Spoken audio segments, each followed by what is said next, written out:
Pernah nggak lu ngerasa, hidup lu kok paling capek sendiri? Usaha lu paling serius, tapi hasilnya selalu datang belakangan. Lu lihat orang lain, baru mulai, langsung naik. Baru coba, langsung berhasil. Sementara lu, jatuh lagi, dan jatuh lagi.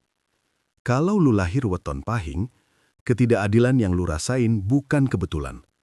Tahun 2026 ini adalah fase paling berat sekaligus penentu. Bukan buat ngehancurin lu, tapi buat ngetes apakah lu layak naik kelas hidup. Dalam primbon Jawa, pahing dikenal sebagai weton dengan energi besar.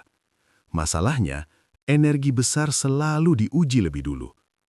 Kalau hidup lu sekarang terasa tidak adil, sering disalahpahami, sering dimanfaatkan, sering sendirian saat susah, tenang, lu tidak salah jalan.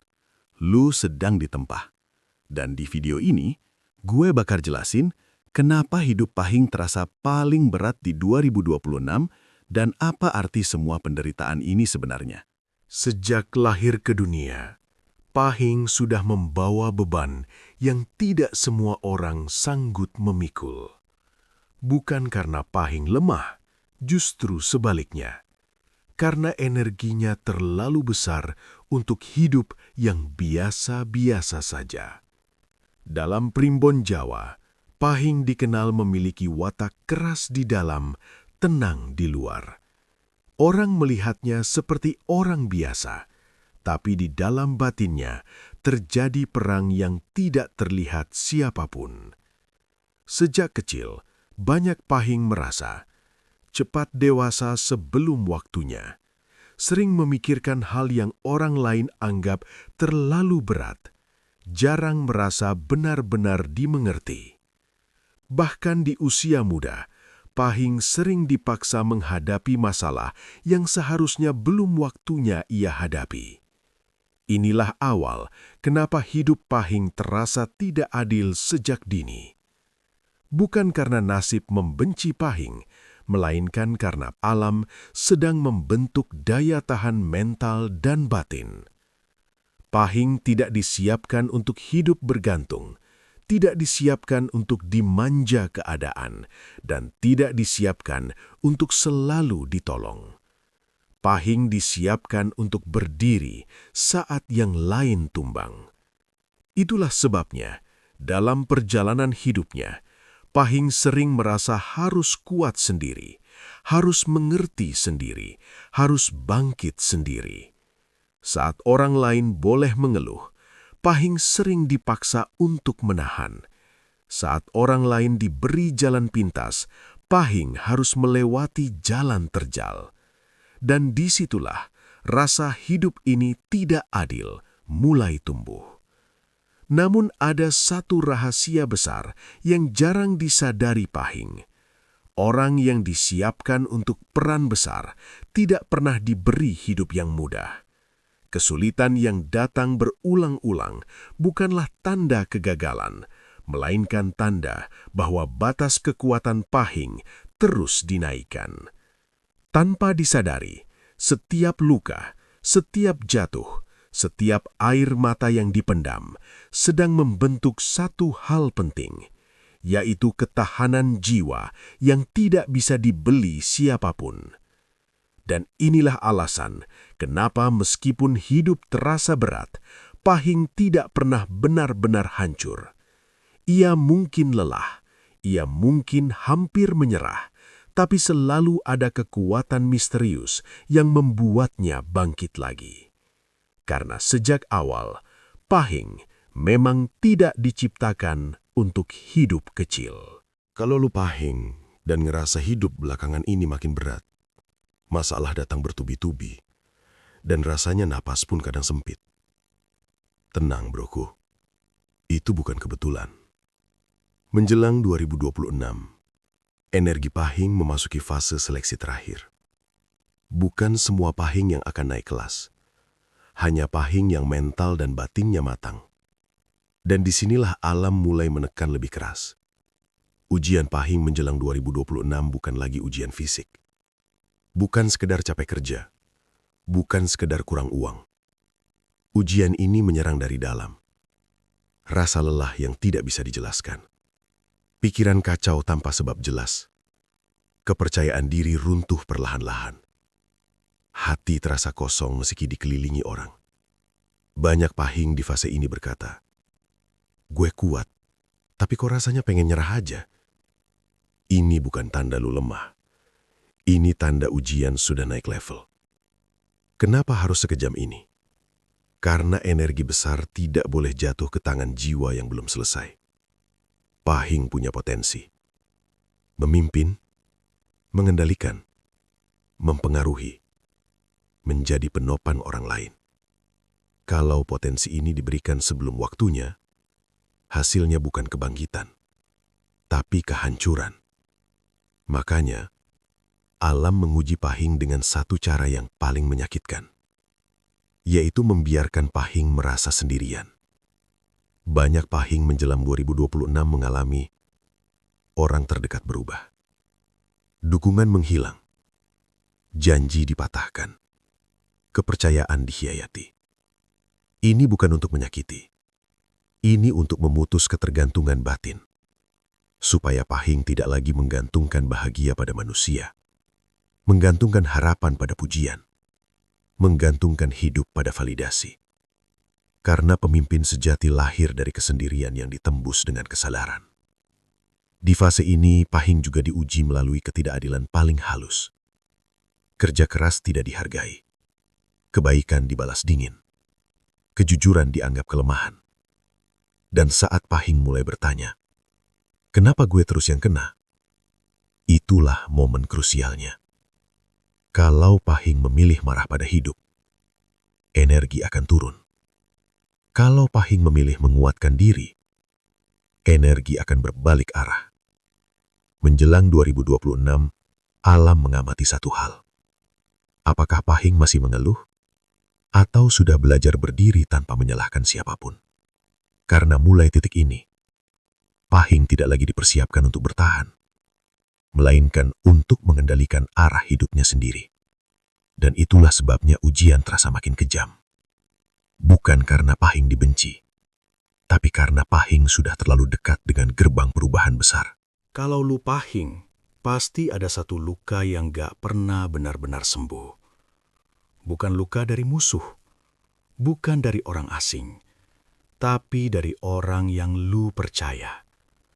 Orang yang lu bela, orang yang lu tolong saat dia jatuh, orang yang lu anggap keluarga, sahabat, atau pasangan. Dan justru mereka yang paling sering bikin hati pahing retak pelan-pelan. Ini bukan kebetulan, broku. Dalam perjalanan hidupnya, pahing selalu diuji lewat hubungan terdekat, karena disitulah titik terlemah pahing berada. Pahing itu tipenya setia, total, tulus, susah curiga. Sekali percaya, pahing gak setengah-setengah. Dan justru disitulah celahnya.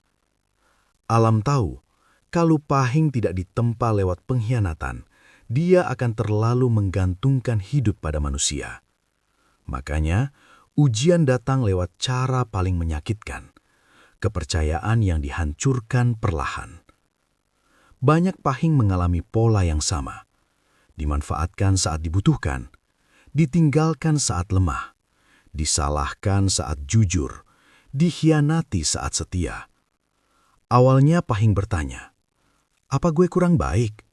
Lalu menyalahkan diri sendiri, "Apa gue terlalu polos?" Padahal jawabannya bukan itu. Pahing memang harus melewati fase ini. Kenapa? Karena alam ingin mematahkan satu ilusi besar dalam hidup pahing, bahwa semua orang akan sejujur dan setulus dirinya. Dan itu tidak benar. Ujian pengkhianatan ini bukan untuk membuat pahing membenci dunia, tapi untuk membangunkan kesadarannya, supaya pahing belajar memilih siapa yang pantas diberi akses ke hatinya, berhenti menjelaskan diri pada orang yang tidak mau mengerti, berhenti berharap pada orang yang tidak siap setia.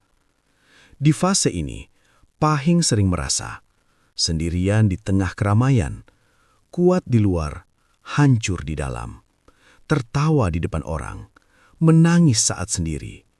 Dan ini adalah fase paling berbahaya sekaligus paling penting. Karena ada dua jalan di sini.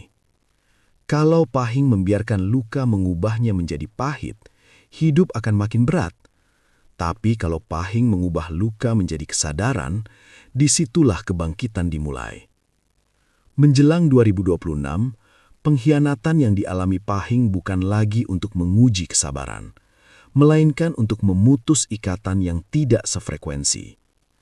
Orang-orang yang pergi, yang berubah, yang menyakiti, sebenarnya sedang disingkirkan oleh semesta. Bukan karena Pahing tidak layak ditemani, tapi karena hidup yang akan datang terlalu besar untuk dibagi dengan orang yang salah. Dan saat Pahing akhirnya sadar bahwa ia tidak perlu membuktikan apapun ke siapapun, itulah momen di mana energi Pahing mulai kembali ke pemiliknya. Setelah fase paling gelap dilewati, setelah pengkhianatan datang dari arah yang tak disangka, dan setelah hati Pahing berkali-kali dipatahkan, alam tidak akan terus menguji tanpa arah. Ada satu titik, broku, titik di mana Pahing berhenti bertanya kenapa gue, dan mulai berkata pelan di dalam hati, gue capek, tapi gue sadar. Disinilah energi mulai berubah. Ujian Pahing tidak berhenti mendadak, tapi rasa terhadap ujian itu yang berubah. Masalah masih ada, tekanan masih terasa, tapi Pahing tidak lagi panik seperti dulu. Dan itu adalah tanda pertama bahwa energi naik kelas. Tanda pertama, Pahing mulai tenang saat diuji. Hal yang dulu bikin emosi, sekarang cuma bikin Pahing diam dan mikir. Bukan karena pasrah, tapi karena sudah paham pola hidupnya sendiri. Pahing mulai sadar, marah tidak mengubah apa-apa. Membuktikan diri tidak menyelamatkan apapun. Menjelaskan diri hanya menguras tenaga. Tenang ini bukan kelemahan, ini kedewasaan energi. Tanda kedua, Pahing mulai memilih diri sendiri.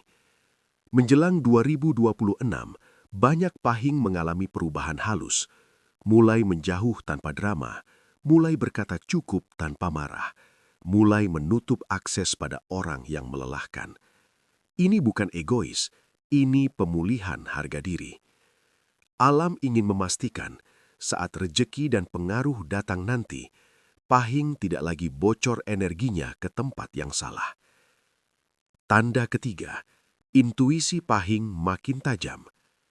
Pahing mulai cepat menangkap niat orang, cepat merasa tidak cocok, cepat sadar saat energi tidak sejalan. Ini bukan prasangka, ini insting yang hidup kembali. Karena setelah dihancurkan berkali-kali, batin Pahing akhirnya bangun. Tanda keempat, hidup mulai sepi tapi jelas. Banyak Pahing merasa, kok hidup gue makin sepi ya? Tapi anehnya, kepala jadi lebih ringan, hati lebih tenang, dan arah hidup lebih jelas. Ini tanda besar, karena sebelum naik kelas, hidup selalu dibersihkan dulu. Yang tidak sefrekuensi akan pergi, yang tidak sulus akan menjauh, yang tidak kuat berjalan jauh akan tertinggal. Tanda kelima, muncul keinginan kuat untuk berubah. Bukan sekedar ingin kaya, bukan cuma ingin bahagia, tapi keinginan dalam yang berkata, gue nggak mau hidup kayak gini lagi. Disinilah energi Pahing resmi berbelok arah. Dari bertahan menjadi memilih, dari mengalah menjadi mengendalikan, dari diam menjadi menentukan sikap. Menjelang 2026, Pahing tidak lagi dibentuk untuk bertahan hidup, melainkan untuk menentukan arah hidupnya sendiri. Dan saat kesadaran ini muncul, broku, ujian tidak hilang, tapi tidak lagi menghancurkan, karena Pahing sudah naik kelas batin. Setelah semua luka dilewati, Setelah ujian mental dan batin menekan tanpa ampun, dan setelah Pahing benar-benar memilih dirinya sendiri, hidup tidak lagi berjalan dengan cara yang sama. Perubahan ini tidak datang dengan suara keras, tidak disertai pesta, tidak diumumkan ke siapapun. Perubahan Pahing datang pelan, tapi pasti. Menjelang dan memasuki 2026, banyak Pahing merasakan satu hal aneh. Masalah masih ada, tantangan belum sepenuhnya hilang, tapi harapan kembali hidup. Dan itu adalah tanda terbesar. Karena harapan yang muncul setelah putus asa bukanlah harapan palsu, itu energi baru. Pahing mulai menyadari ia tidak lagi berjalan sendirian melawan hidup, melainkan berjalan bersama kesadarannya sendiri. Di fase ini, rezeki Pahing tidak selalu datang dari jalur lama. Banyak yang justru datang dari arah yang tidak pernah direncanakan. Kesempatan kecil yang dulu dianggap remeh. Keputusan berani yang dulu ditakuti. Dan saat Pahing berani mengambil satu langkah kecil itu, semesta merespons dengan cepat. Orang-orang yang dulu meremehkan mulai diam, memperhatikan dari jauh, bahkan mencoba kembali. Tapi Pahing sudah berbeda. Ia tidak lagi haus pengakuan. Ia tidak lagi butuh pembuktian. Karena ketenangan batin yang dimilikinya sekarang jauh lebih mahal daripada tepuk tangan siapapun. Dalam fase ini, Pahing juga mulai lebih selektif dalam memilih lingkungan, lebih tenang dalam mengambil keputusan, lebih tajam membaca peluang. Inilah tanda bahwa energi kepemimpinan Pahing mulai aktif. Rezeki yang datang pun terasa berbeda, bukan hanya soal uang, tapi juga rasa cukup, rasa aman, rasa percaya diri yang utuh. Banyak Pahing akhirnya sadar. Ternyata semua penderitaan itu bukan untuk menyiksa gue, tapi untuk menghapus versi lama diri gue yang terlalu banyak berharap ke orang lain.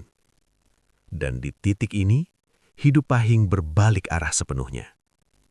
Bukan berarti tanpa masalah, tapi setiap masalah tidak lagi membuatnya runtuh. Karena sekarang Pahing punya satu hal yang dulu belum dimiliki. Kendali atas dirinya sendiri. Itulah hadiah terbesar setelah fase terberat. Dan inilah alasan kenapa tidak semua orang sanggup bertahan di jalur hidup Pahing. Karena yang bertahan akan hidup berbeda. Kalau lu Pahing dan sampai detik ini masih bertahan, masih bangun meski hati capek, masih berjuang meski sering sendirian, itu bukan karena lu keras kepala. Itu karena jiwa lu memang kuat. Semesta tidak pernah memilih salah. Yang diuji paling berat bukan untuk dihancurkan, tapi untuk disiapkan memegang hidup yang lebih besar. Semua rasa tidak adil yang lu telan diam-diam, semua luka yang lu simpan sendiri, semua air mata yang jatuh tanpa saksi, tidak ada satupun yang sia-sia. Karena hari ini, lu masih berdiri. Dan itu artinya, fase terburuk sudah lu lewati. Ke depan, hidup mungkin belum sempurna, tapi lu tidak lagi sendirian melawan hidup. Lu sudah kenal diri lu sendiri, dan itu adalah kekuatan paling mahal. Kalau lu Pahing dan ngerasa cerita ini kena banget di hati, tulis di kolom komentar. Pahing kuat. Biar semesta tahu, lu tidak menyerah dan siap menerima perubahan besar. Terima kasih sudah bertahan sejauh ini, broku. Sampai ketemu di video berikutnya. Dan ingat satu hal, Pahing yang bertahan akan hidup berbeda.